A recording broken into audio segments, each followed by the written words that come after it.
The lighter clicked, and in seconds, the smoke hit my lungs.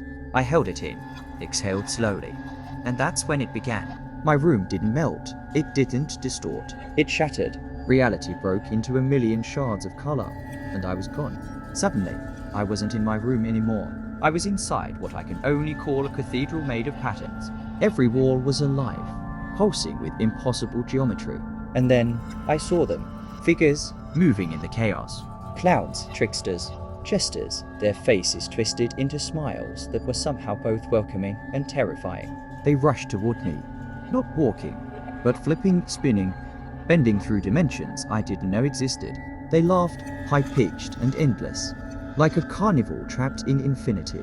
One of them leaned close. Its eyes were black holes wrapped in neon light, and it whispered, not in words, but in shapes. I understood it perfectly. We've been waiting. My chest tightened. How could they know me? I tried to speak, but my voice shattered into fractals. They laughed harder, pulling impossible objects out of thin air spirals that folded in on themselves, cubes that contained entire universes. They tossed them back and forth like toys, mocking me when I couldn't comprehend what I was seeing. And then, one of them reached inside me, not physically deeper.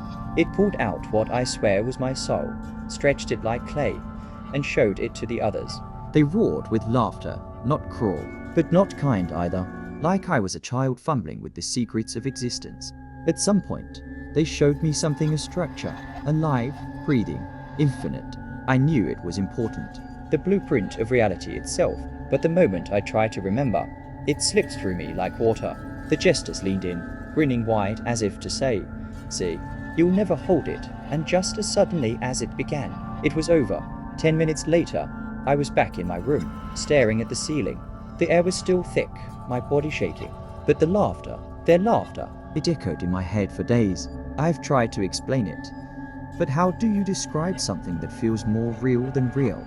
Something that tears reality apart and puts it back together while laughing in your face. I didn't just trick that night. I was invited somewhere, and whether they were hallucinations or real entities, one truth haunts me still. They knew me, and they were waiting.